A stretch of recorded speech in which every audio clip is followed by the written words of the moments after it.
on this Burns night. A very warm welcome. 25th of January, I think, is Burns night. And I asked ChatGPT, because that's what Elle was going to be talking about, what one of the greetings could be on a night such as this. And it says, may your haggis be hearty, your whiskey smooth and brow, and your whiskey smooth and your company brow. So, Slanjivar, I have a whiskey just to share with you. So I'm delighted to welcome you to this evening event, and even more pleased that Elva has very kindly agreed to give us a presentation on AI and bell ringing. She very kindly made this offer at the conference last year, and we've been, trying to get things sorted. So I'm really pleased that she's able to do this for us.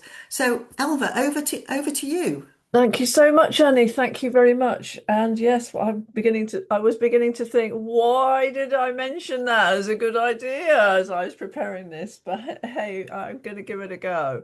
So yeah, welcome. And some of you from your names, those are who, with your real name, I know. So lovely to see you, Kathy, Duncan. There's a few others I know. Others of you may have seen me at various conferences or whatever. But let me get in. Let me try and see if I can find my presentation. I Let me see if I can work it out. I think this is the one. Nope, that's not looking right, is it? Ian, I've got technical support here on hand, and where's it gone? Well, it's a very exciting ride that we Yeah, have it's here. an Like exciting what ride. is I this? don't know where the hell that came from. Would you like us all to mute ourselves while you're speaking, Elva? No, not No. necessarily. Oh, So, okay, that's not the right view. I've got it on the wrong. We need to. Oh dear. There we go. Yay! I made it.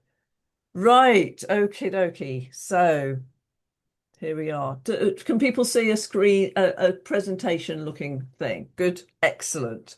Just shout if you need anything. And put queries in chat if it's hard to interrupt me. Let's see how it goes. Um, but let me just introduce myself first, and then I'd love to know where all of you are in the world, because I know you're from all over the place. Um, so I'm in York. I ring at York Minster. I've rung at all sorts of places.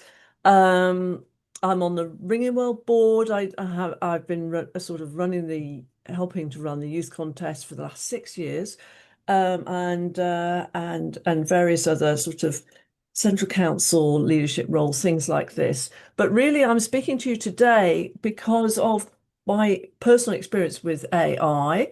I run a technical business. I have a team of techies. So I'm not a technical person myself, but I I'm happy playing with it, I would say. So what I realized at the conference when I was there was that I was using it a lot more than other people around me and finding it extremely useful in my day-to-day life and my work. My work involves creating courses, creating webinars. I run training, coaching. I train coaches. I work with clients like United Nations, senior executives, etc. So I'm creating a lot of stuff. I also manage a team. I am a bell ringer who might, I struggle with my own motivation or how to influence other people in the tower and how to move the tower forward, all those sort of generic problems, if you like, that bell ringers face. And I find AI super useful. So I just thought if I can help share my experience of it to some people, you get an idea of what's possible. If that's helpful to people, then fantastic.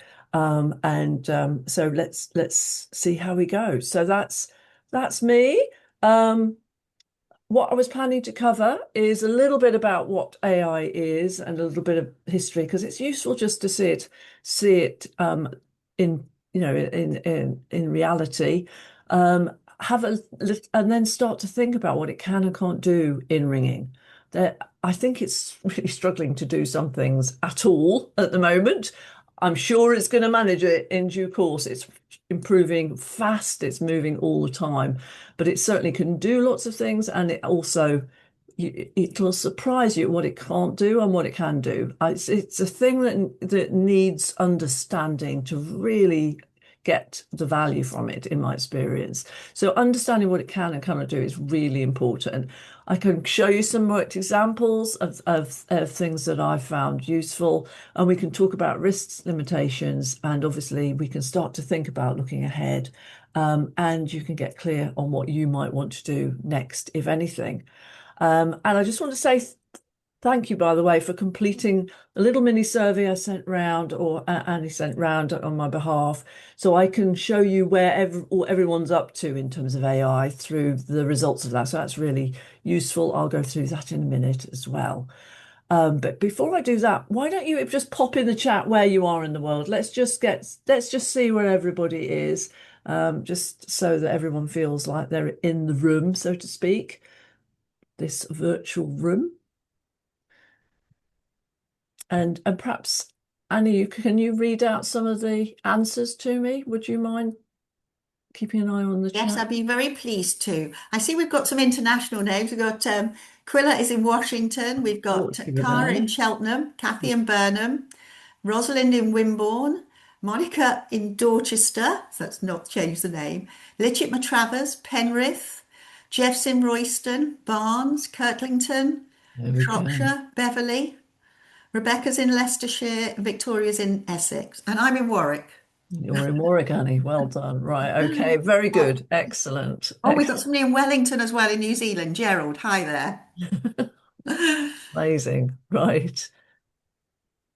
So I don't quite know why there's some red lines appearing on my screen. That's a bit strange. Ooh.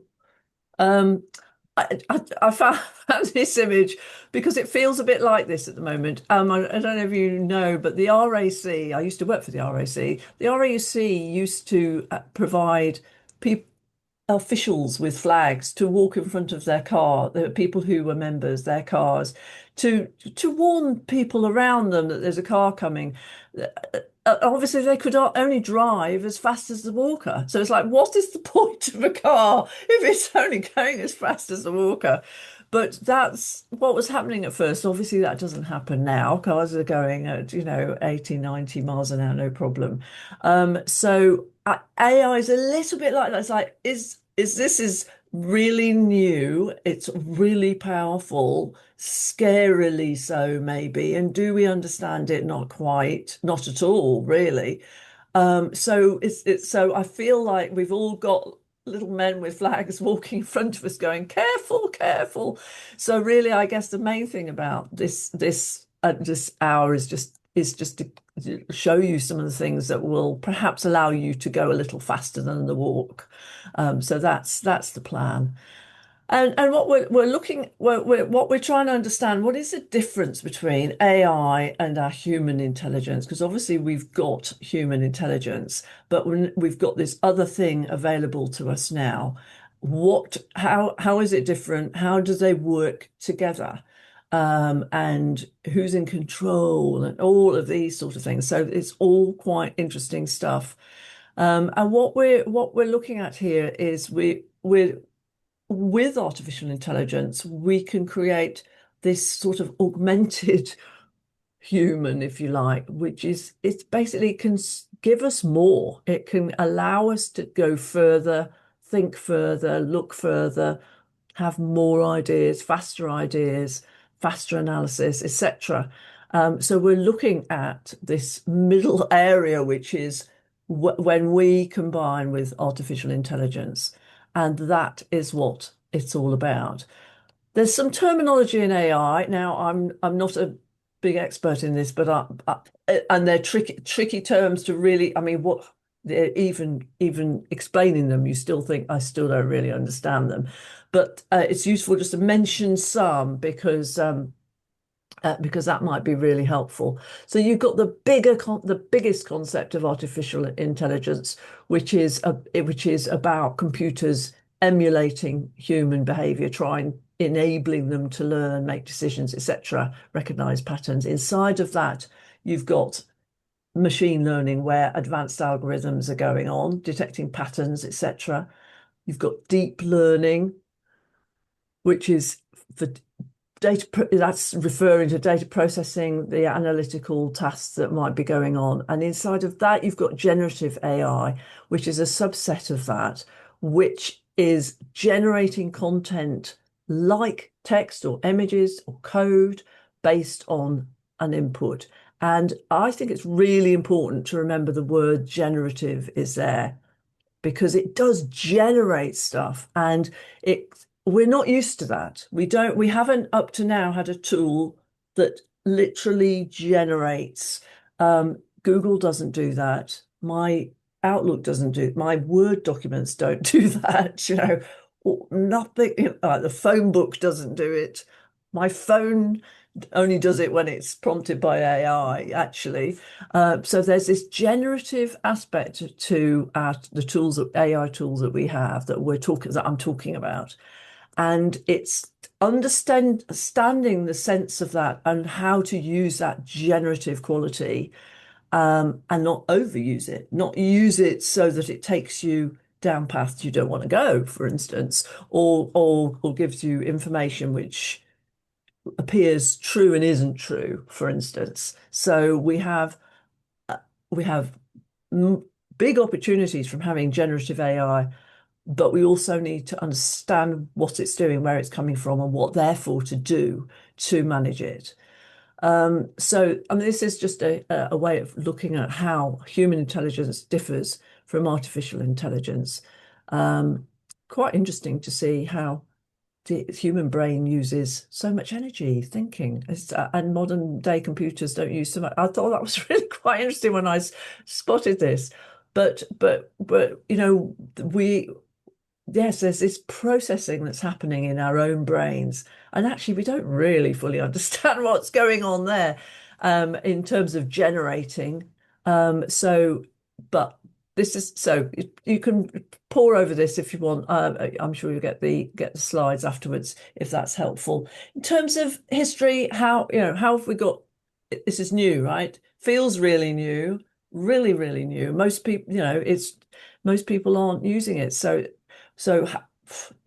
but actually, the thinking started way, way back in the Second World War. Things were starting under the sort of auspices of cybernetics, that type of thing. And the foundation started then. I mean, I was talking with my husband the other day, and he was doing PhD in maths in the early 1990s, and they were working on AI then. He he his view was, well, it's not very useful. It doesn't get things right. And so that's one of the big issues with generative AI is, does it get it right or not? And then we need to deal with that. But he was working on it in the 1990s. So it's been going on for a while, but there's the sort of growth and application of it feels like it's exponential. I don't know truly if it is, but that's what it feels like because there was ChatGPT free access, um, which was about 2.5 years ago. So it's been around that long. And there's ChatGPT was 4.2 was 2 years ago. I think I'm on 5.2 now. So, and things are improving really fast. That's certainly my experience, and that's what people are reporting as well. So things are moving literally all the time. It's improving, and you're basically able to teach it stuff, and we as a population are teaching it stuff. And it is thought, who knows how they estimate these figures. It's thought that there are now 1.8 billion people using it worldwide. So that's a lot. So I think it's only the consequences of this is just beginning. It really is. There's so much going on. This is some of the other terminology. There's natural language processing going on. There's large language model, and I'm not going to be able to explain what these things are, but there's chatbots. There's agentic. I should have put that on actually. Agentic AI is being talked about, which means it's acting as an agent and it's connecting different technology or platforms, or it's actually taking some action for you rather than just chatting, so to speak. But agentic AI is what I should have mentioned is we have been implementing chatbots and AI summaries and agentic AI into our tools, our 360 survey tools that we sell to our clients. So we've just been trialing that, and we're just rolling it out with UNICEF, for instance. So it's very exciting stuff. It really takes you to places that we just couldn't go before at all in my field, which is 360-degree feedback. Um, Prompt engineering is a thing. It's something that you'll need to learn. So I'll tell you a little bit about how you do, what's involved in that. How do you do that? What does that even mean? Human in the loop is a phrase which is really useful um, to remember, and because when it really works when you maintain the human in the loop. So that is the thinking, and that's certainly my experience as well. If you remove the human completely, it not so good. So think about keeping human in the loop. So yeah, I mean, what's going to happen? That this is the sort of forecast from McKinsey, Goldman Sachs, etc. It's going to add value to the economy, and impact almost everybody's work. So as I say, we're only just beginning to see some of that, and I mean, I've been trying to persuade my team to use ChatGPT for things now for a good year, and I'm really struggling to get them to have a go. It's new, and there's a resistance to trying things new and to working out how to do it, feeling safe with it. So it's not surprising, but that's what's coming. So let me show you what you guys said you thought about this, because they're all in slightly different places. Uh, this was the results of the questionnaire that I sent out. 32 completed, so thank you very much for that. So it's probably most of you on the call here. How often do you use AI tools? Well, the answer was, as you can see, a range, but 40% less than once a month. And then, a few times a week, there's a few here, perhaps one or two, many times a day. So yeah, that's what you're doing right now. Now, I personally use it many, many times a day. Yeah, absolutely, every day, for different things, and I'm happy to share what sort of things I use it for. I can't quite imagine life without it now. So as you can see, I'm an early adopter and I'm a big fan. But I have a particular job with a particular role, and the sort of things I'm doing perhaps suit it. But let's have a look. So anyway, that's where you are at right now in terms of current experience. Which tools are you using? Well, so most of you are using ChatGPT. Um, Now there's a paid version and a free version. I'm not 100% expert on exactly the versions, etc., but I pay for a subscription version, 5.2. I don't think you can get access to that on the free version, and I found it much better than the original. So what I should have asked is paid or not paid, but I didn't ask that. So have a think about whether you're paying for yours or not, and whether you want to pay a subscription instead of using the free. So that's a really important thing to think about. There's Microsoft Copilot. Um, Copilot, I found with my clients, and there's a range of clients, universities, United Nations, schools, all sorts of different types of financial companies. I would say that about probably about half of my clients have banned the use of AI at work because that's where they're at. And the other half have said, yes, you absolutely can use AI, and they've bought Copilot licenses, and they ask people to use that. So that's commonly used, in my experience. Others may have slightly different experience in the workplace. There's Google Gemini. I use that as well sometimes. So I pay for two subscriptions. We've also used Azure, although I don't think I'm actually paying for that right now. So I've been deliberately playing with the different tools in order to see how different they are and which I prefer.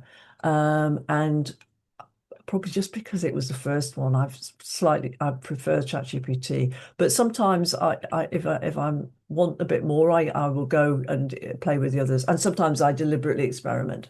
So again, feel free to do that experiment. And Perplexity is another one that's no one's using, is particularly good for research purposes.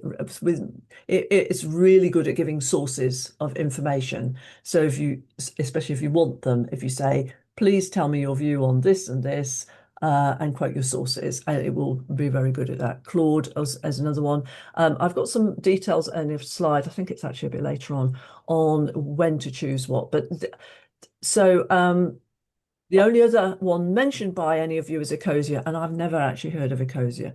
Um, so if the person using Ecosia wants to say what they use it for, that would be great. So we can refer to that at a later date in the chat. Pop it in the chat. So 75% of you not particularly familiar, 81% not using AI in Bellringing, and 30 of you are somewhat positive about the potential of AI. Most are neutral, one somewhat negative. So, there are many ringers who are very negative about AI. I have to say, I was absolutely shot down in a pub. I think it was a 12 bell contest that I was helping at, or was it a youth contest? No, it was a youth contest, and I think we were in the pub at some point in it.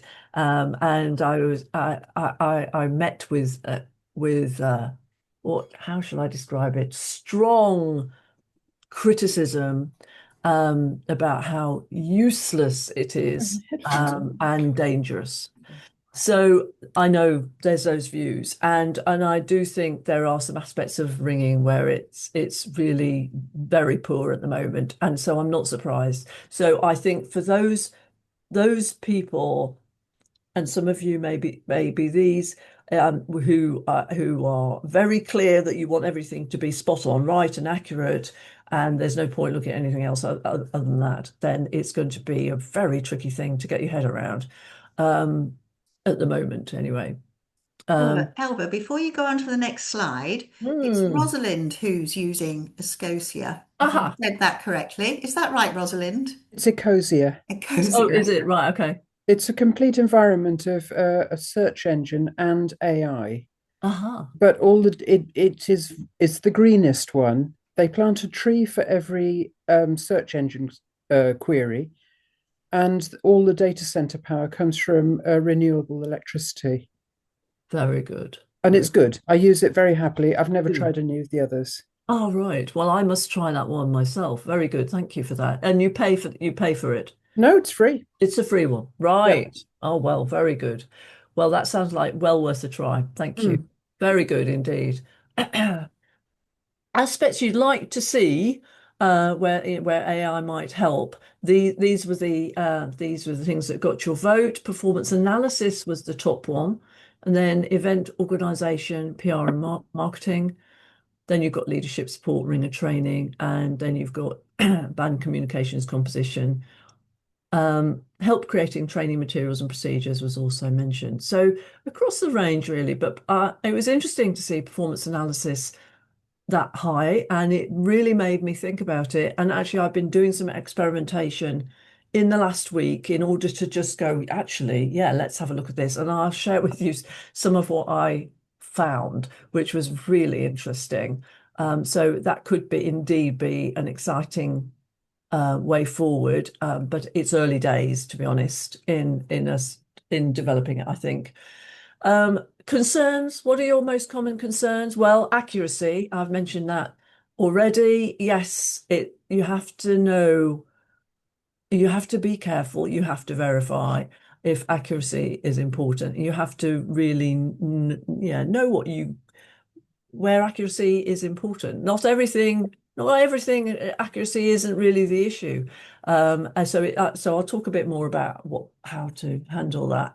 Potential for over reliance. Yeah, so you don't want to have it rule you. You don't want you're still your judgment. You're in charge. That's the key point there.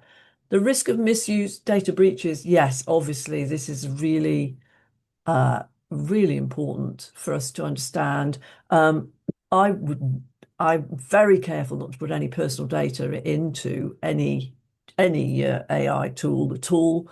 And I'm always thinking, how would I like it if this information I'm putting in got out, got shared with someone? And so if I'm concerned about it, I would not do it. Uh, our company has ISO 27001. It's got, we're top on security. So we've had to be very careful to make sure our AI tool is within a confidential boundary. And we've worked to do that within our own system. So you need to be very mindful of putting what data you're putting in. Becoming characterless, inauthentic, very important. Yes. I mean, I, I work hard to teach my ChatGPT how to talk in my voice, if you like, so that it becomes more and more like me, if you like. But also, I would never depend on it. I would always make it mine.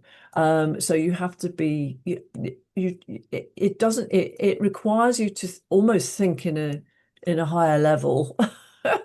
But you're coming from a different starting point, and you've got so yes, it's a different thinking process. And it doesn't have to be inauthentic because you're making it yours. So anyway, those are your concerns. And we'll talk more about those as we go through. Further questions you had is how can AI improve our ringer training? Exactly. That is a really good question. And I won't have full answer on that, but maybe we'll have some ideas will pop in, and I've certainly got some ideas to share with you. I was discussing with Andrew Slade actually last week as well. So, there's some ideas brewing. How to access better free tools. Um, well, we'll give you some ideas on that. And then there was another question, which is what is the Central Council doing to support Bellringing with AI? I did ask Tina, and she said she was going to think about it and let me know. So I'll let you know. So I think possibly the answer's not sure about that right now. So there we are. Um, so let's have a look. Well, what do we really think? What can we do in the world of ringing? Let's have a look. Oops, sorry. So I think I've started to say a bit about this already, but I think of now I'm going to use the word AI now, but I really mean generative AI when I say that. So generative AI is a pattern assistant really and a thinking partner. It augments you rather than replaces your judgment. And it's really important you maintain your judgment. So you are the executive in the matter. Um, and it can access large amounts of information incredibly fast, so fast. I mean, still can't believe it sometimes how fast things can be done, and generate ideas really easily. And I tend to think of AI like a very fast secretary, like someone who's like almost reading your mind, and then can just get you what you need. But they're assisting you. They're not in charge. They can help you draft things, and they never get tired. And actually, the thing that I really appreciate is with my staff, if they do something and I think, oh, they should do it again. That was not right. The I've got to go through the process of giving them feedback and saying, actually, could you do it like more concise? Because when I said 1 page, I really meant 1 page, not 2 pages. But with AI, you just say, no, that's too long, shorter, please, and it doesn't get upset. And I think that's really quite nice. So yeah, and actually that's a key thing that you need to bring to your working with an AI tool is you work with it. If it doesn't first give you what you need, you just go back to it and say, no, no, that's too enthusiastic. Calm it down a bit. Or no, something in the middle. And you just keep going. And because it's so fast, it really doesn't take very long. And it does, as I say, it doesn't get upset. Um, but it how it's working, it's basically just spotting patterns really fast and lots of it and data, and it's using that to help you do what you need to do. So what sort of things might you need to do that might be useful? Now, where is it not very useful? I'm going to start there. Where is it not very useful? And I've put yet in question mark there because I'm sure it could be. And some of you may know better than this, but my experience with asking for compositions is that it's poor and doesn't give accurate, doesn't give the right answers at all. It makes stuff up. And you think, well, that could sound plausible. It just happens to be completely wrong. You know, this is not a quarter peel when it's only 400 changes or something. You know, it's just things that we know are right. There's lots of terminology in ringing that the AI tool, certainly when I'm using it, doesn't get right. And all that says to me is it just hasn't learned it yet. So it may learn it. Um, but I would say in the survey, two people said they used it for compositions. So can anyone comment on that in a positive way? Was anyone there who answered that they use it for compositions? No one's admitting to that. Well, Doug Davis has put an interesting Oh comment yeah. in there. And Doug, I don't know whether you want to talk about yours. We probably need to look at training a model specifically for rigging, you've put. Yeah, I was just thinking that because obviously, ChatGPT and all that kind of stuff, they don't really understand ringing yet. No, So no. we might need to, have our own model that Yeah. we teach bell ringing to, basically, Yes. before it becomes properly useful. Exactly, exactly. I'm absolutely certain it can be taught, but how we go about doing that, I mean, it could be that just ringers putting stuff in, it will start to learn, but it might need something a bit more proactive than that, possibly, to properly learn. It might need to be pointed to different instructions, etc.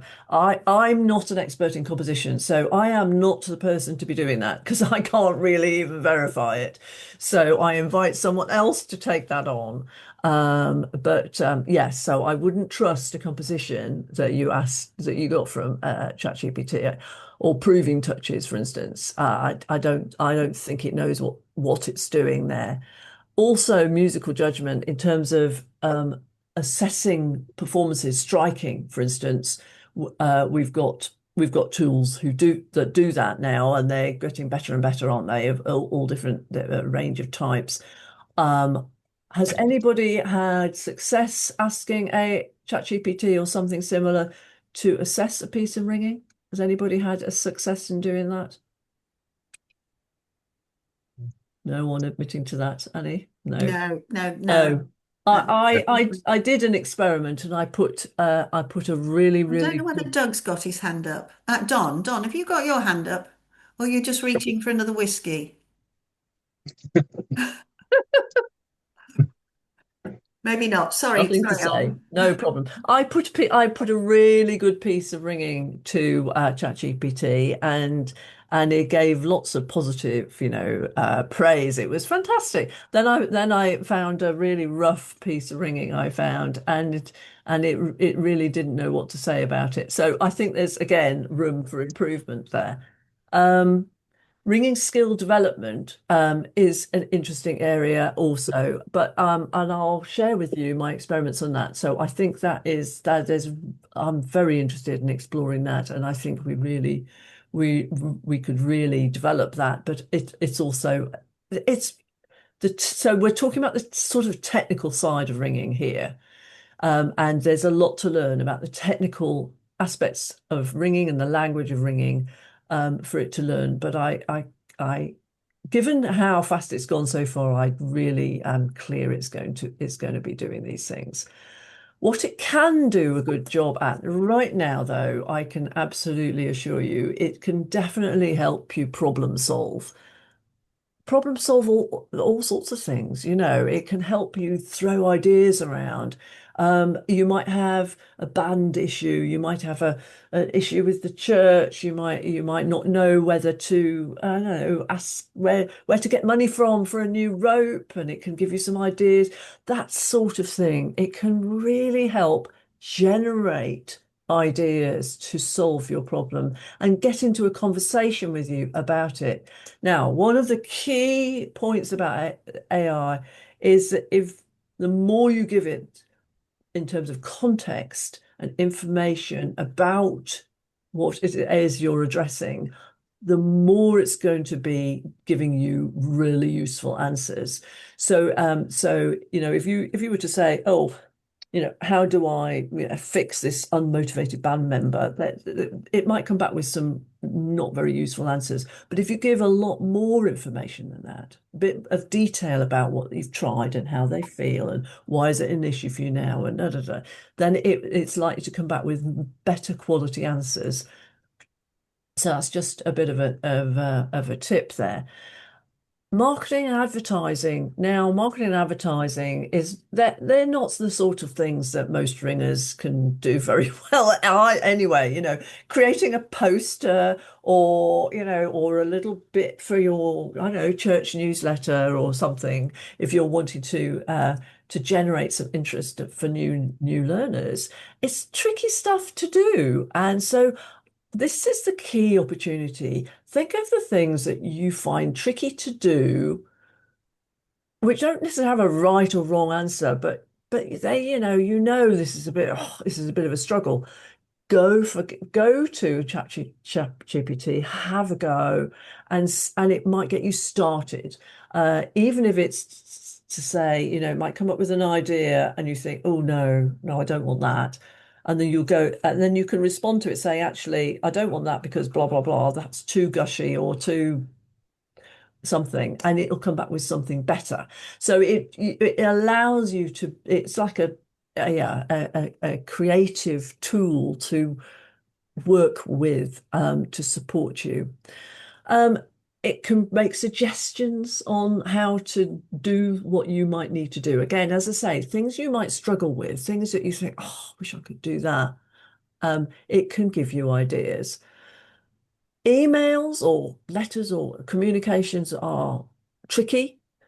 Like very often I'll do a proposal to a client, and I'm trying to summarize things, exactly what I think they might need or what the opportunity is. And it might be quite confusing. It might be quite long, and I've written it down and I think, oh, it's a little bit wordy. It's always a little bit clumsy. That's all. And I think rather than think, how can I make that smoother, that important email, I'll pop it into ChatGPT and see what it suggests. And I say, I think this is a bit clumsy. Make suggestions, please. And it usually comes up with some useful suggestions. I might accept maybe, I don't know, 4 out of 5 of the suggestions. I might not like all the suggestions, but it gives me stuff to work with, and then I end up with a much better email as a result. So that's the sort of thing. Or if you're struggling to make a complaint, for instance, yeah, no, people struggle to know what to say in a complaint. Then it can help you word that in a professional way. But again, then you put your own spin on it, of course. Drafting training plans, for each of your band. I don't know, you try to do that. Is that a good idea? Can it help with that? Only if it has information to work with, but it can help organize those things. If it has the information to work with, it can help you do that. And Elva, Steve has just put a very interesting question in the conversation. Steve Vickers, I don't know whether you would like to say it out rather than me. Okay, yeah, sorry. Just saying, it'd be really interesting to see an example conversation between a human and AI with, say, one of those top 3 ideas. Okay. just because it'd be just to see how best to guide it. Yes. Uh, Okay. I what I can do is if I can work out how to use my screens, I'll yeah, try and demonstrate that. Yeah. brilliant. Thank you. Yeah. So, because I'm glad you asked that because it's a really important technique in using AI. And it is different from really Google. You don't have another go with Google. If you don't like the answer Google gives you, you don't say have another go, do you? You just you get what you're given, you know. But no, it's not like that. It's much more iterative, much more of a conversation. It's really good at summarizing a heap of stuff that's not too technical. No, that it understands. Let me put it that way. So, for instance, in my work, I end up having lots of comments from people, and it's quite difficult for a human to actually summarize those. It takes hours and hours to read them all and summarize them and theme them and but actually ChatGPT can summarize things really well. I mean, and you can say, could you summarize this into a paragraph? And it might do that. And then say, now give me 3 pages and it'll do that. So, or say, give me a slide for a PowerPoint. Um, just keep asking until it can't do something. It's extraordinary what it can do. So yes, it can present things for you. Um, yes, it could draft a whole poster, for instance, if you wanted to for anything. You'd obviously have to give it the figures and what sort of feel you wanted. Do you want to excite? Do you want it to be serious? You know, all that sort of thing. And it can do an initial design for you just like that. And I creating graphics though, just to say, can take a while. Other stuff, it feels instant. It comes back with things, but if it's creating a whole image, it can take a whole few minutes. But you know, if you were to pay a graphic designer, it would take you a whole few days. So, you know, what we're not sure about right now is judging ring equality, analyzing methods or compositions. We're not talking about replacing human teaching or leadership, or we're definitely not talking about sharing data outside of your control. That is not what this is about. So the three themes that I came up with that I thought really worked for AI for ringing are these three. And I'm going to give you some examples on each of these. Communication and promotions, leadership and organization. So it's also supporting you as a leader and in leading and organizing people. And then the learning, teaching and retention whole process as well. So I'll just give you a few examples. But really, you know, there's so many ideas, so many ways. This is just scratching the surface. So here's my first sort of, let's just focus in on communication and promotion. So the sorts of things it can do that you might struggle with, I certainly have struggled in the past, is it can create a poster. Now, I've seen some posters for new learners that look very boring. And that might be what you want, a boring poster, but it might be you want something a bit more colourful or a bit more graphic or a bit more exciting. So you can create posters and you can have it do that. You can create social media posts. So for instance, you can, let's say you've got I don't know, an open day coming up and you're have a go ringing type day. And you've got a poster going on and and you also want to post on various social media platforms. You can basically give it the information and say, create me 3 or 4 posts for Facebook or whatever it is you're using, and it will just draft you them from the information you get. And you might want to tweak them.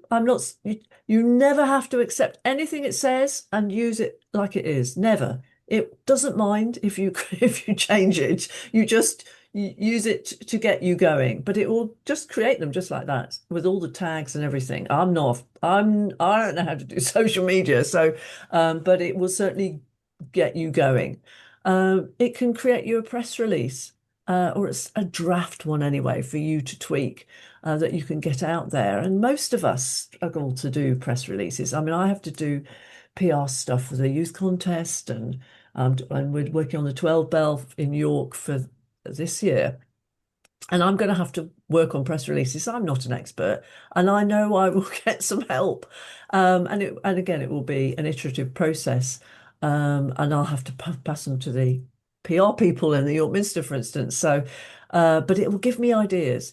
Website copy. We all have to have websites, really, don't we, for our things? And it's difficult to write copy for non-ringers to understand. So really good tool to use if you're writing copy. Now I've got an example here to show you of exactly what it might do. So here I have borrowed a real website copy from an association. This is current. It's pretty new as well. It's okay, isn't it? It's got a bell rope in it. It says bell ringing is great fun. It must be true. So it's quite an interesting sort of language there. There's nothing wrong with it. It's perfectly fine. Yeah. And I just thought, what if I put that into ChatGPT? How might it improve it? And this is what it did. Wow. Now, just go to and fro. Looks a bit different, right? Bit more engaging. Look carefully at these ropes, though, just to point out. Do you see these ropes? Whee, look how they so this is how ChatGPT does not quite get ringing. So you want to be careful using an image where the ropes don't really make sense. But it does give you an idea of what's possible if you were to find an image to put behind your copy and how much more impactful it might be. It's also made this writing. And you can see it's used the same words. Bell ringing is great fun. It keeps you active. Yes, there is. It's used, some of the best bits, but it's made it more concise, more. I mean, this is sort of. I can't really read it. It's too much to read, really, isn't it? This is shorter, snappier. It's got the pertinent things, and you can always change it. You might think, no, I definitely need to say that thing. It's left out. But it gives you something to work can I with. just raise the point that Robert has made about using ChatGPT to create a graphic? He'd like to know, he'd reached his usage. I don't know whether, Robert, you'd like to talk a little bit more rather than me paraphrase what you've written. Do tell. Well, the question, I think you might be muted, is that he'd reached the end of his usage and would have to pay. And does Yeah. he know how much it will cost? And would it be cheaper for charities to fund it in a different way? Oh, yes, Oh, there's absolutely. Robert. Yeah, I meant to look up the prices before I came on and I forgot. I apologize. Yeah, I knew I sort of should need that. I think I'm paying something about £19 a month for ChatGPT 5.2, and I use it all the time and I create graphics, so I haven't run out of space, so to speak. I think Google Gemini was also similar cost, 19 or £20 a month. Has anybody else got any figures to share? Doug, I think you might have something, haven't you? Yeah, I think that so all the stuff that's public facing, so ChatGPT, Gemini, etc. They're all very similar. Yeah, 15 to £20 a month. yeah. I was looking into being able to use Copilot for the Central Council, Oh, yes. and they weren't going to give us any kind of discount. They wanted to charge something like £200 per user per year. So Well, that's not yeah, much discount at all, is it? no, Oh, exactly. So God. there's no benefits for charities at this point, No. from what I can tell. No, it's a highly competitive Yeah, industry. They don't have to do that. It's huge growth happening yeah. without. Yeah, yeah. But I mean, you can always, or I think they're pretty good at stopping and starting immediately. It's so do tell me if I'm wrong, if anybody knows differently. But I think you can just start and stop any time. It's not like you pay for the whole year and you can't get out of it type of Yeah, thing. yeah, you can So, just pay for it, like pay for a month and then cancel it. exactly. Yeah, So my suggestion, if you think you might value having, full access to stuff, is have a go with it and just stop it as soon as you think you don't have the value. It's not, and then you'll learn about it. Um, so I'm aware of time now, so I'm going to go on to so that's the sort of thing you can do for that communications and promotions. It can really help you get impactful messages out there really quite easily. And I think we all struggle to do that. And we English aren't very good at selling ourselves or selling generally. I mean, well, we're not very good at it. So what about leadership and organizing? So it can help you if you're running practices. It can help draft a practice plan if you wanted. If that's something you struggle with and you want to have, you'd have to put in quite a lot of information but it might come up with some mad ideas. You might say, oh, can you think of something to do in the middle of the practice to get everyone, livened up? It'll come up with some ideas. Honestly, it will. You might think they're bonkers, but its ideas might prompt you to think, but I can do this, actually. Yes. Okay, I'll do that. Structuring difficult conversations, definitely very helpful. If there's something tricky you want to say, I had to um, make someone redundant just before Christmas, and I wanted to really make sure I said the right things in the right order. I knew pretty well what I needed to say, but I just wanted a little bit of help with it, and it was really useful just to get a little bit of input on that, and it gave me some words to say and a way to start. So if you think of the way to look at it is, if you're running a practice or in charge of a tower, what are the things you find hard? What would you like to be able to do better, easier? That it might actually be able to help you, even just as a coach, almost a coach. It can turn almost into your personal coach. But that only happens if it knows a lot about you already. So it really does depend on knowing a lot. You need to give it a lot to do that. It can summarize feedback after a practice. It could be you record the whole thing and then feed it in, and then it can, all sorts is possible. So it can help you plan, it can help you reflect, it can be a sounding board for you as a leader. So here's an example that I just wanted to show you very briefly. We rang lots over the Christmas and New Year, as I'm sure many of us did. And this is a new head of tower in this tower, which will be nameless. And this was his email. I'm writing to wish you all a happy new year and to thank you all for your support. It's been great to have such a good turnout, and to ring in this new year and your commitment of time and everything greatly appreciate. Best wishes for the new year. Now, I thought that was quite nice. I appreciated it. I did, and it was nice to see. And I thought, well, I just wonder if it could be improved. I wonder how it might be improved, and if I put that through ChatGPT, what would it have done, basically? And this is what it came up with. So I want to take a moment to wish you all a happy and healthy. So it's good to thank you, sister. So it's a bit more gushy. It's a bit more positive, right? It's been a real pleasure to see such strong turnouts of special services, as well as your generosity, busy. So you've got it's even more positive, basically. Thank you all for helping to maintain the high standard ringing and contributing so positively to the life of the tower. My very best wishes.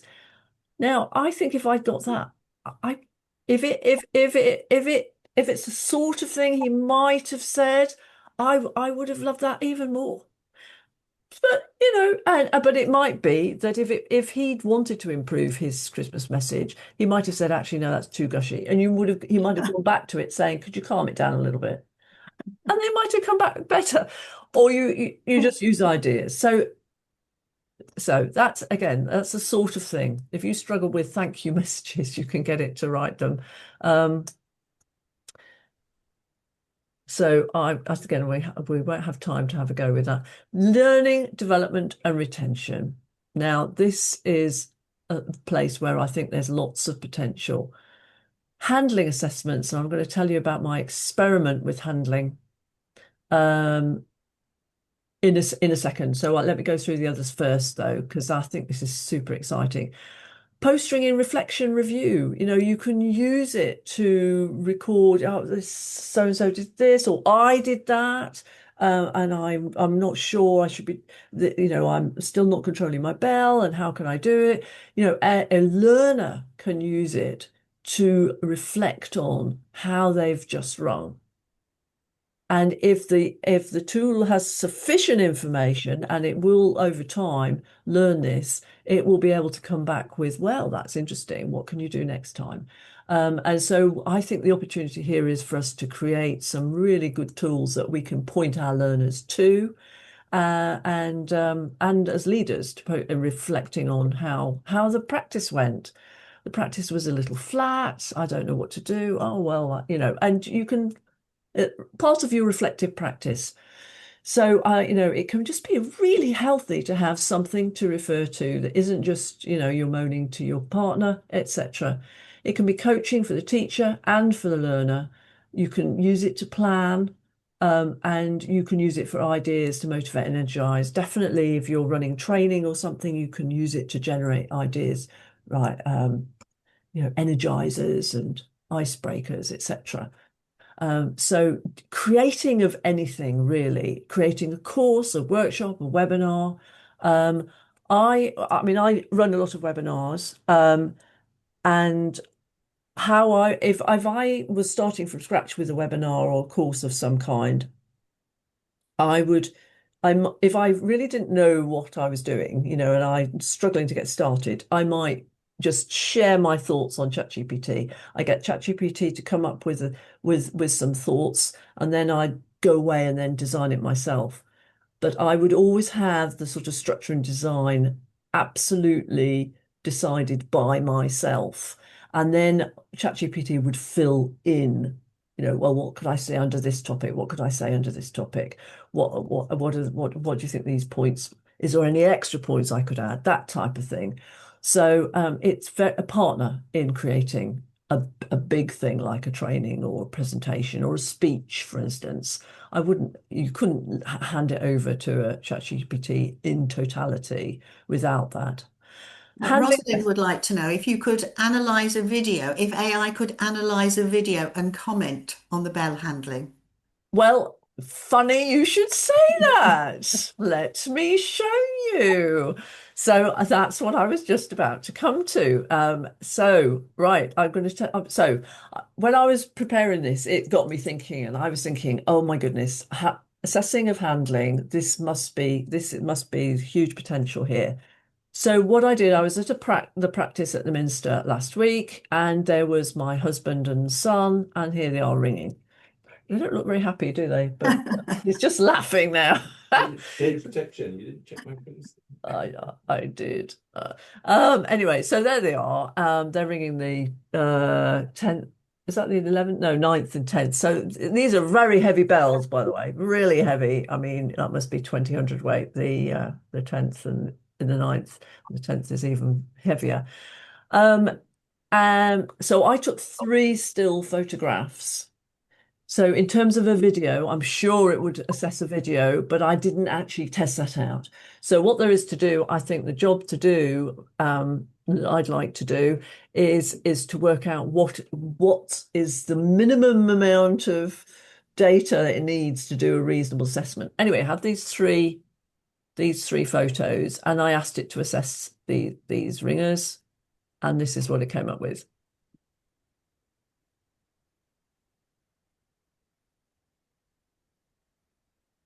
So have a glimpse of that. Now, there are some language things that aren't quite what we would say, but amazing that it has come up with these comments. I wouldn't disagree with them. I particularly like the one, Elva, where it says plenty of confidence at the top of the stroke. Isn't that an interesting comment? what what does it mean? I mean, so this is the first go at doing this. It's had virtually no training, I'm sure. So what we need to do is to properly train it now. I mean, it's overall a reasonable assessment. Now, you might say, well, maybe it'll say that about everyone. Well, so I'm going to tell you what I did next. I can't show you because I haven't got data protection. I haven't got that. I haven't got permission to do that. There was somebody there who was a visitor, and I thought, oh, I wonder if I can take a photo of him and his handling and see what happens. And I took 3 photos and put it through, and ChatGPT said that this person was not in full control and was doing a number of things seriously wrong. Shortly after the photograph was taken, he broke the stay, lost complete control. Uh, and I could sort of see it was heading that way. Do you know? I could so it was one of those like, oh no, he's not in control, and then it went. So it was so it very interesting, very, very interesting indeed. If we can train it to come up with really good quality, detailed analysis of what's working and what's not working with useful coaching tips, how useful would that be? That could just be an app on every teacher's phone. You could just, with their permission, do, and it might be 3 photos, it might be a 1 minute video. I don't know yet, but how amazing would that be? Because I personally, I love teaching people, but I am really, really bad at dealing with the mechanical sense of, I know you're doing it wrong. I don't know how to support you. I don't know how to correct it, but I know there are some people who are extremely good at it. So let's bottle that skill and make it available to people. I think that's absolutely possible now.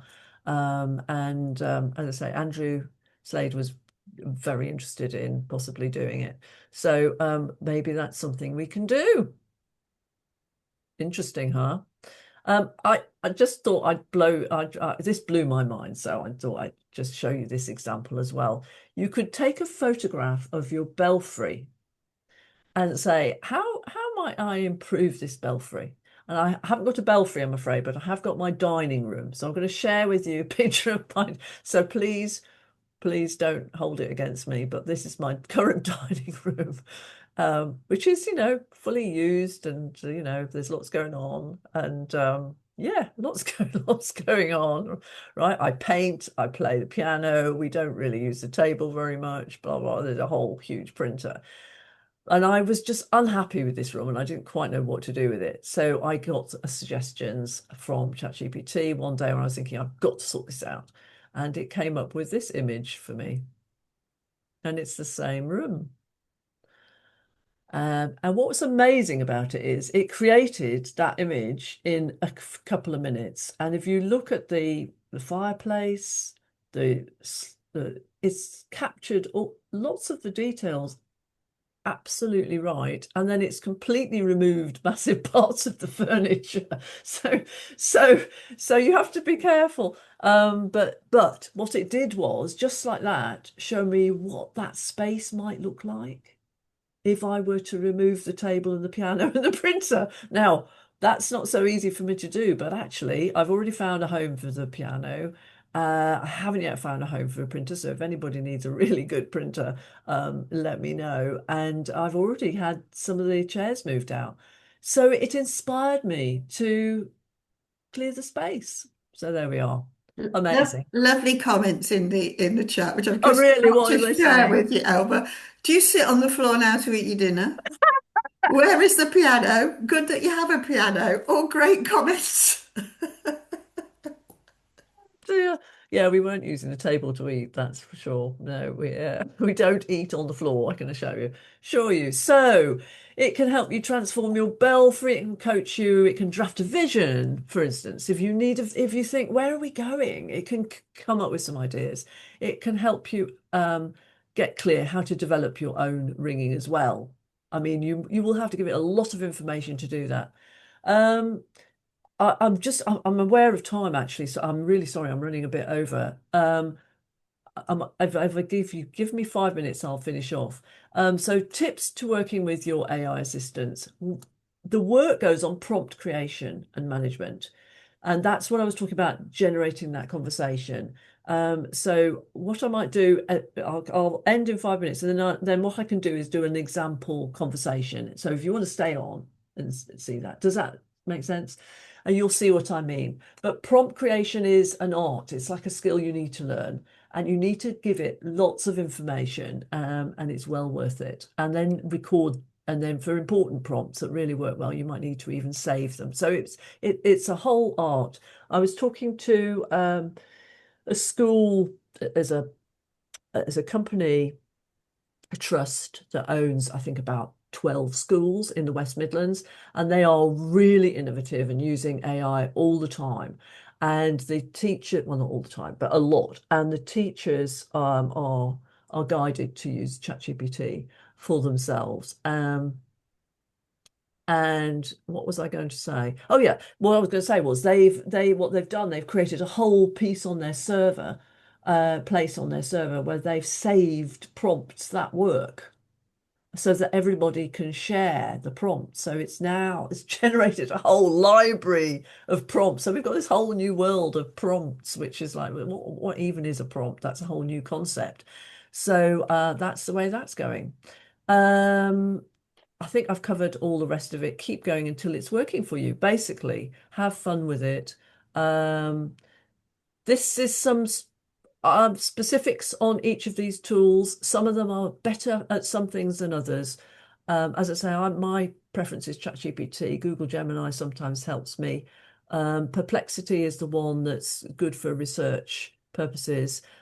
Azure is used by large organizations. We use it as well in our work tools. Copilot's the one that seems to be very commonly used in work environments. Claude, I know, is used by people, but has a different sort of uh, subtlety in its responses, and is really good with big documents, I know. So there's a few facts and figures there. How to draft prompts is to give context, background, be clear what you're trying to achieve, clarify the format of response you want. Sometimes it will come back and give you a long thing or nothing much. Just say, I want a 1 page or I want a succinct or something like that. This is a bit more on how to draft prompts. Set the role. It can help to say who they should be acting as, to say, look, be a coach here and guide me as to that. And then it will act as coach, for instance. Define what you think the success will look like. I want some clarity on a vision. I want to create a new vision with you. Name the audience, control the format. If you can give an example, then it will know better what to do. If I can possibly give it an example, I always will, because then it really saves time. It's like, so if I've already got an example advert and I want it to look like that, then that obviously helps it. And just build in those multiple iterations. So yeah, in the future, these are the things I can think: spotting bell handling issues, analysing ringing performances. This is all gonna happen, I'm sure. Motivational nudges. I haven't mentioned nudges actually. This again is new terminology, really. We're working on nudges for people for development, personal development, planning. So you could set up an AI tool to provide motivational nudges to all your ringers and all your learners. That, for instance, it could teach you how to conduct, compose, track growth and development of all your people, potentially, give feedback on your teaching. Yeah, so the next step, rather than just analysing someone's handling, is we could have the same thing of the teaching. So much is possible. So ethical considerations. If you're copying AI across to something, you should identify it as AI, is my view. It just helps clarify what's going on. Bias was mentioned a lot by people as being a worry, and it can build on current biases there are. So you have to really try and be very mindful of that when you're working with it and working with its responses. You should always have human oversight, and you should always follow the GDPR issues and not share personal data. And my favorite things, this is just a few bits here. My favorite thing to do with AI is to look in the fridge, just give it some ingredients and say, what can I do with these ingredients? And it will give me 3 or 4 recipes. Brilliant. There's some others ideas there too.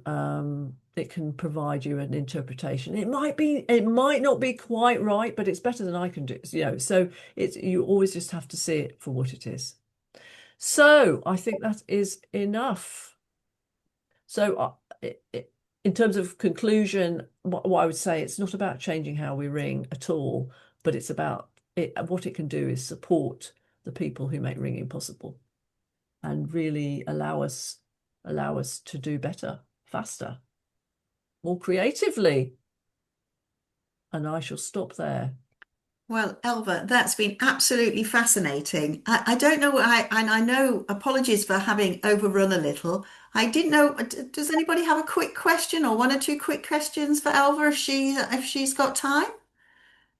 Have to speak up rather than, because there's so many of us on the call. I tell you one of the things I do, Elva, which occasionally when I'm asking ChatGPT, I'll say, put a joke in it. And it does. And it's learning a little bit more about my sense of humor, but not much. Well, clearly ChatGPT doesn't know my sense of humor. Its jokes are not very funny for me. But yeah. Are there any other questions that anybody has? I'm looking at Paul Lewis now, and I think there's loads in there about analyzing people's styles when they're ringing, and I think there's so much we could probably do there. Well, and I think we can all learn from each other. I think that's the main that's the main thing. We need to teach it, and then we have a go. If you want to Super. teach it And Rosalind, I think you've got a question about paying and teaching it. Would you Yeah, like? you've talked a lot about training your AI up. Yes. That's something I've never tried doing, but do you need a paid subscription to do that over time? I suspect so. I think so. I don't know for sure, but I think so. It was only when I started paying my subscription that it started to learn me. Yeah, okay. That's really useful. Thank you. Yeah. And then there's the question of, do you want to really share your stuff with it? But actually it can just improve the quality of what it does for you. Thank you.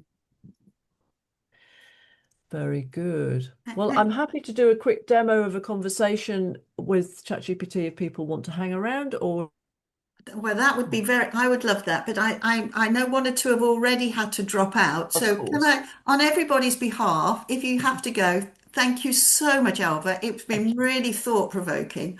Lots of different ideas there for us all to try. So thank you very much. And we'd love to see the demonstration if anybody wants to stay. So thank you. Good. Oh, Don's sending lots of thumbs up. There's some great clapping going on. Okay, good. What I need to do is work out how to get to my ChatGPT from here. So if you just bear with me just a second. There were a couple of people asking about the AI's the commenting on the ringing style of the 3 photos. Oh yes. Did you have to train up the? So the initial attempt was a bit on the poor side. I then had to go back to it and give it a bit more guidance. So, but not much. But I think there's more to do there. If you look at the detail of that, there's more to do. So that is going to need training. So whoever does it manages to do a good job first, let us know. Do you know, or I don't know how, yeah, I don't know how that's going to work, quite frankly. But it can do a sort of job without any training, but I think it needs training to do a proper job. I wouldn't want to let it loose on a real learner. Not yet. I've certainly trained up the free version of ChatGPT to get to know a little bit more about how I tend to write and think. And Have you? yeah, Oh, right, good. yeah. So it's it does manage to learn that. It's got me thinking now about trying the paid subscription, seeing what it would do with that, using what I've been doing so far. Yeah. Well, have a go for a month and see if you get any value from it. Yeah. We all need it. Yes. I don't know. Does it learn from all of our input or not? I can't answer that, Rosalind. I'm sorry. No. I think it probably learns from the whole, but I don't know for sure. Right, I'm going to try and do something, but so I'm going to share. Oh, I've lost it again. Right, where am I? Where am I? Has anybody got an idea of what we want to talk about?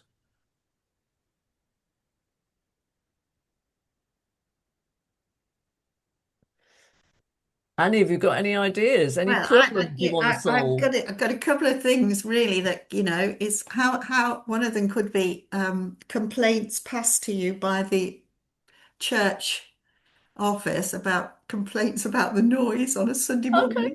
Would Okay. that be a good topic? Has this happened to you recently, or?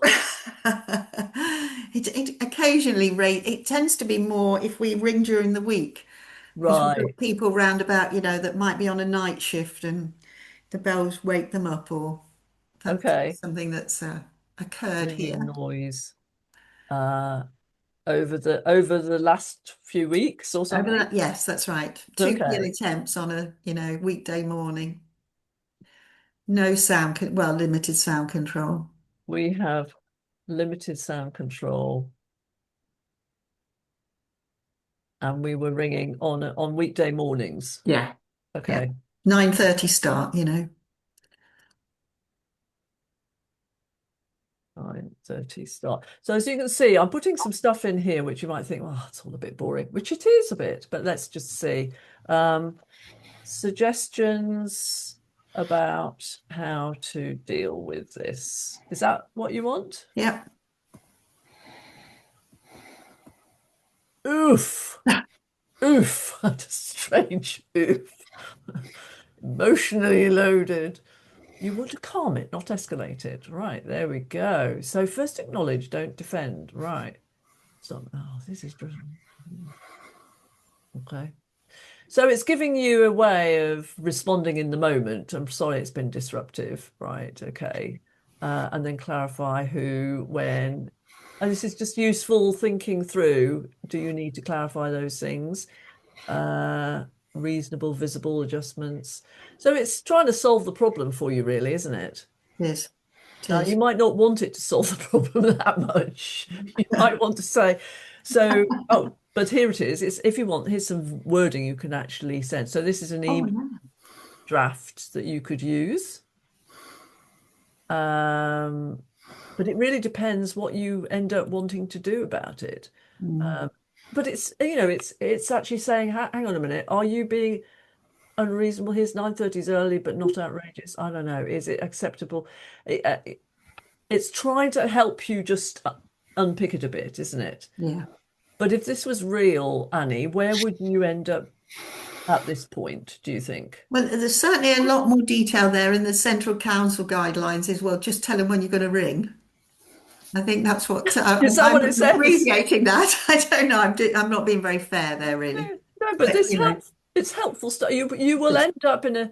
My guess is that your thinking will end up in a different place. Having read that, you might not bother to read all of it. You might think, actually, what? Yeah. It's actually asked some questions here, so you could just answer the questions. Maybe it was the minister. Was it the minister? It was the complaints to the church office from members of the public. So there's a lot in there that can be Members used. of the public complained to to the church office. And how does the clergy feel about it? Well, yes, interesting question. Oh, They obviously don't want to upset the local parishioners, but they also understand the value of keeping the bells ringing. I'm not sure what. Okay, Yeah. okay. Not. And the clergy are wary of upsetting the parishioners. The neighbours, yeah. But just neighbours, sorry, yeah, neighbours. But gosh, but like the bells ringing. Yeah, are supportive. They are supportive. They are supportive, and Yeah. they are supportive of the ringing. What should I do? Much better position, right? Okay, so you've given it more context there, which is useful. So they're the prompts. Yes. So you see, if you could have given it more in the first place, it would have got the answer better suited. So here it's saying, take the initiative. We want to help you being so it's suggesting 3 concrete moves are just visibility, not volume. So it's coming up with some practical suggestions. Yeah, it is. Yeah. Yeah. Yeah, which is about avoid creep, don't pull the bells up earlier. Yeah. It'll help the communications. We put a notice on the website, nominate a single contact so that someone can speak direct to you. What not to do, don't invite a public consultation. Yeah, that does sound very painful. Don't agree to no weekday ringing. No. Internally make it squeaky clean. Yeah, never start earlier than you say, etc., which is good stuff. Reassure the allergy. Blah, blah, blah. So let me just see what it says. Draft. What would you like to do now, Annie? Anything else? Would you like a one paragraph church response? Yes, I would. Yes, please. Yes, please draft email response. Oh, email response for church to use.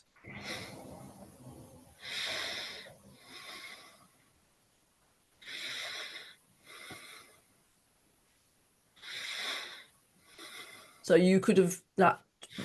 So there it is. A few minutes later, you've got something to offer the church. Or, oh, look, option it's got A, options. warm, measured and neighbour reassuring, or slightly firmer. If they're a pain, these complainers, right?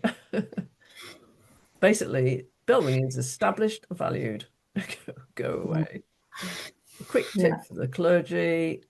And usually it gives you something else to offer. Like, would you like an internal briefing as well? Would you like this? Would you like that? Yeah. And you could say, no, that's fine, thanks. Wow. Anything else from that, Annie? No, that's super. Thank you. But that and sometimes I go on and on and on with it, say, no, I want less, no, I want more, I want a different tone, and it just keeps going until I get what I want. And then I copy it into whatever and then I tweak it from there. So that's the conversation. Does that clarify the conversation?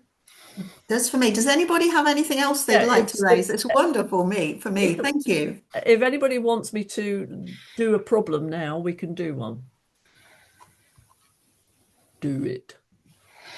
Is anybody there? Anybody want to raise a topic? No one's got any problems, Annie. Oh, that's oh, Rosalind, you have. Thank you. What would you like Elva to look at? So, sorry, I'm just trying to turn my audio on. I've been learning a line of Bristol Maximus for about 3 years.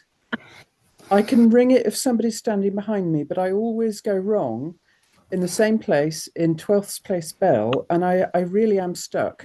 I already use Able, and I get the chance to ring Bristol probably 2 or 3 times a month, but just one four lead touch. Right. So you always go wrong in 12th place bell in Bristol Maximus. Right. I have a feeling it's not going to be very helpful for you because this is too technical. Will it say go to a college youth practice or go to But I do know someone who can who can talk to you about Bristol Maximus, but that's a real person. I was going to talk about Bristol Maximus. Let's just be clear with it. Yeah, it's going to be interesting to see what it says. Help.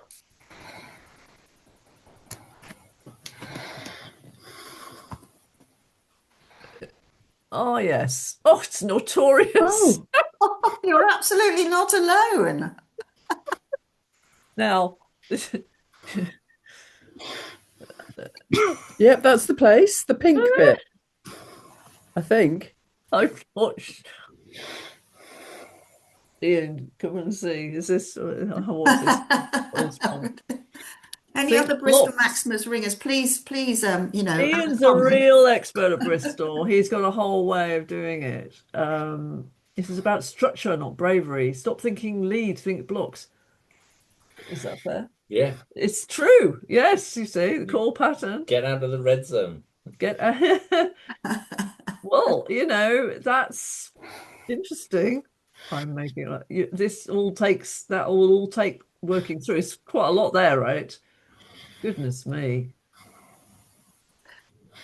Yes, that other people have been talking to ChatGPT, which is why I know such a lot about it. Well, there you go.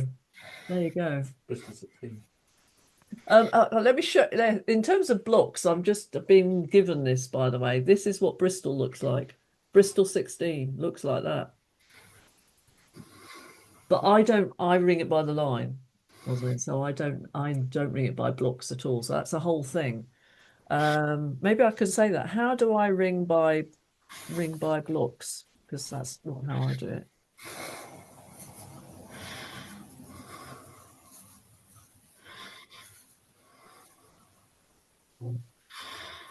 Oh, there we go. That's given us something to think about. Oh. There's a lot there. Whether it's all totally right, I do not know right now. Rosalind, you'll have to let us know if that's helpful. Yeah. Yeah, it looks fantastic. Can you dump that into an email and send it to me so I can actually work through it, please? Indeed, I can. I'll send it to Annie and she's got your email. I must have your email, Rosalind. I'll make sure you get it. Thank you very much. Anybody else, if you want a copy. That's really, really helpful. Anybody else, want to? Anyone else want me to try something? Can you hear me? Yes, I can, Robert. Yes. Oh, right. Yeah, I was thinking along the lines of what are the top 10 things we can do to recruit and retain more young ringers for our tower? Oh, where's a good question? And where are you based, Robert? Newport Cathedral in South Wales. Right. To recruit and retain. Yeah.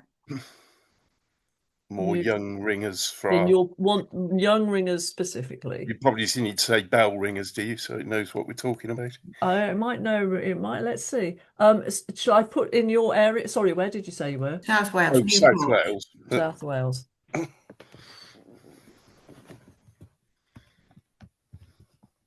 I forgot to put do in, but it sort of works out. It's thinking. Yes, it will do that, and you'll see what sources it's going to. You've given it something to really think about. But you can see where it's going. It's fascinating. Oh, there we go. Right, okay. Try bell ringing ridiculously easy to say yes to. I love the sound of that. Have a go sessions. Teach us in a structured way with visible milestones. Put every learner on ART learning that's how about that? How about that? That's amazing. True. That's so cool. Create a South Wales Young Ringers Sunday circuit. Now, what an idea. Yeah. Let's add pizza or chips afterwards. We do have a young ringers group. They don't Very do good. it. They don't do it every Sunday, but No, but But Sunday afternoon works best for our kids, which is quite interesting, isn't it? interesting. It came Yeah, up with that. yeah. Reboot the University College pipeline. Has Cardiff Student Society has struggled with churn. How does it's found well, that's true. One time it was very active, and now it's no, it's not not. doing Yeah. anything much. It's all and you can see it's showing you where it's got that information from. You Oh, see? wow. Oh, on each entry, that's Yeah. interesting. Yeah. So if you want more information about how do you know that? It's like, well, that's where it's coming from. Plug into Okay. the Welsh Colleges Society, trainer reward near peer. I mean, it's got some good ideas. Offer low barrier ringing, fix the logistics. It's given you 10 as well. Wow. Plug into the national momentum, ready-made resources, all of that. And it could turn it into a simple 90-day plan. Would you like a 90-day plan? Why not? 90-day plan, And please. Robert, I'll send this to you if Elva lets me have it. I can forward it to you. It's a realistic one as well.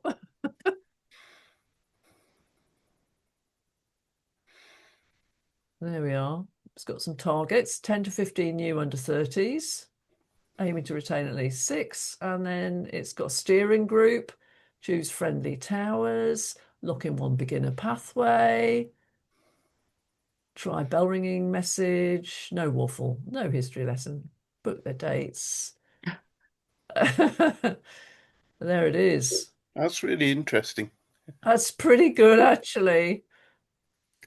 I've got a lot to do in the next 90 days then. You're going to be busy. You're going to be busy. It's still going amazing. on. It's amazing what it can do. And you might not do that, but at least It's you might ideas. Yeah. you might think actually that as a first step is a really good first step. Why don't I do that? And you might not have thought of that otherwise. Yeah. So yeah, absolutely. And then it could draft posters for you based on that and all that. Yeah. Right. Well, it's 9:30, so probably late enough. It's certainly late enough for me. But any last requests, or we'll say goodbye.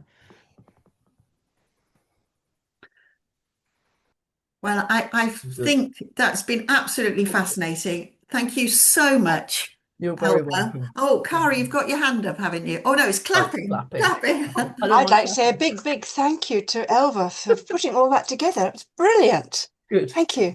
Absolutely smashing. Well, So let me know how you get on. we will do. We'll all look forward to giving you a full brief at the conference. Yes, and watch out for the handling assessment thing. Let's see where that goes. Yeah, that'll be interesting. Exciting times. Thank you so much, And everybody. you've been brilliant. So thank you so much from us all. Thank you. Thank you, everybody, for joining us, and see you soon. Bye. When Bye. will Thank care. you. when Bye. will the thing be available?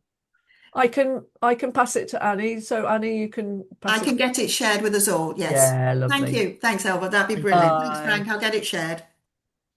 Bye.